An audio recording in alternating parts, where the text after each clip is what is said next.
2 position. Yeah, 1 and 2. Number 1, alarm. Alarm.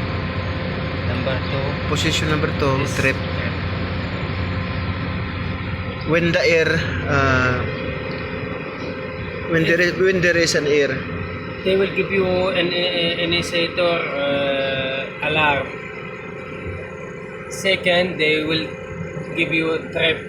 They will trip this transformer if you not check.